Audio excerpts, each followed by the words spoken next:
اسلام کو کہتے تھے، کبھی کہتے تھے مجنون ہے، کبھی کہتے تھے دیوانہ ہے، کبھی کہتے تھے اسے پریشان خواب آتے ہیں، کبھی کہتے تھے اس نے ایک اجمی غلام رکھا ہوا ہے جو اسے پڑھاتا ہے، کبھی نبی علیہ السلام کی بیوی پہ تہمت لگاتے تھے، سب سے بڑھ کر وہ کہتے تھے اس پہ وہی نازل نہیں ہوئی، یہ جھوٹا ہے، نعوذ باللہ یہ دعویٰ کرتا ہے نبوت کا، یہ نبی ہے نہیں۔ یہ سارے الفاظ ہوتے تھے، اور کافر جب اس طرح کی ڈسکشنز کرتے ہیں تو ان کو جب جنرلائز بیان کیا جاتا ہے نا تو اس کے لیے کچھ چیز محاورتاً بات استعمال کی جاتی ہے، اور محاورتاً جب بات کافروں کے ریفرنس سے بیان کر رہے ہوتے ہیں آپ،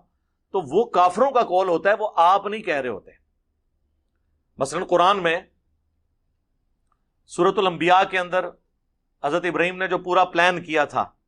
بتوں کو توڑ کے پھر انہوں نے بڑے بت کے کندھے پہ کلاڑا رکھا، تو جب بعد میں وہ میٹنگ کال ہوئی نا بزرگوں کی، علماء کرام کی، ان کے بابوں کی، تو انہوں نے کہا کہ ہم نے ایک چھوکرے کے بارے میں سنا ہے جس کا نام ابراہیم ہے، وہ ہمارے بتوں کا ذکر کرتا تھا برائی کے ساتھ۔ اب آپ کہیں گے یہ لفظ موجود نہیں ہے، ظاہر ہے جی عربی میں تو 6 نہیں ہوگی نا، 6 ہے کہ بنی 6، وہاں پہ ہم نے ایک نوجوان کو سنا جو یہ کرتا تھا، تو نوجوان کے لیے ہمارے پنجابی زبان میں بھی چھور آیا، اور انہوں نے پکڑ کے نعوذ باللہ من ذالک، اور کہتے ہیں جی وہ آپ کو بھی ایک دفعہ کسی نے چھوکرا کہا تھا تو آپ برا مانے تھے، مجھے کہا تھا جاہل چھوکرا، آپ کہیں پڑھا لکھا مولویاں نو ناکوں چنے چوانے والا ایک چھوکرا، ہاں لیاؤ میں اپنی زنانی نو ویڈیو دکھاؤں گا خوش ہو کے، خدا کے لیے فی نفس سے یہ لفظ برا نہیں تھا، ویسے بھی کافروں کے ریفرنس سے بیان ہوا، اگر آپ اس کو برا بھی لینا چاہتے ہیں۔ پھر اللہ کی غیبی مدد ہمارے ساتھ آئی چند دن پہلے، پاکستان کے سب سے بڑے گول کیپر اہل حدیث کے قاری خلیل الرحمان حافظہ اللہ تعالی، جو سارے ٹی وی چینلز پہ آ کے فرقہ اہل حدیث کا دفاع کرتے ہیں، انہوں نے ایک سوال کے جواب میں کہا کہ جب کبھی بھی ان پہ جب اعتراض ہوا نا دیوبند کی طرف سے کہ اہل حدیث کے اوپر دیوبندی یہ باتیں کرتے ہیں، انہوں نے کہا اہل حدیث کو تو چھوڑیں، جب بھی کسی نبی نے اپنی قوم میں آ کے دعوت دی اور انہیں سچائی کی بات بتائی تو قوم کے بڑے اس نبی کے خلاف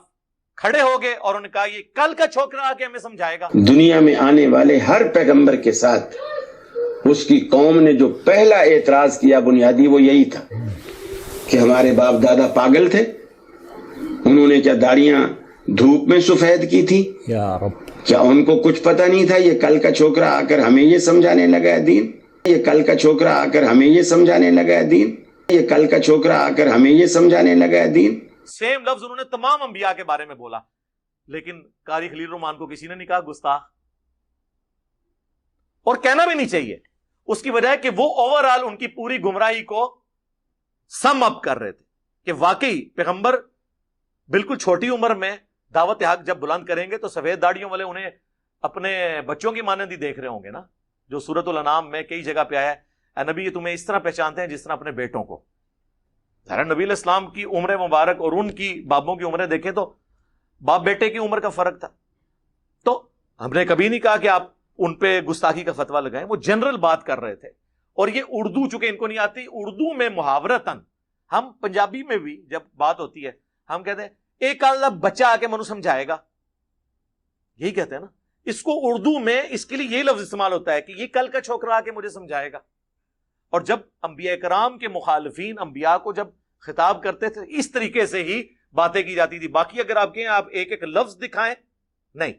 جنرل جب بات ہوگی وہ سارے الفاظ کا قرآن و حدیث میں رپورٹ ہونا ضروری نہیں، اوورآل ڈاکٹرین ہوتی ہے، ورنہ تو کئی ایک باتیں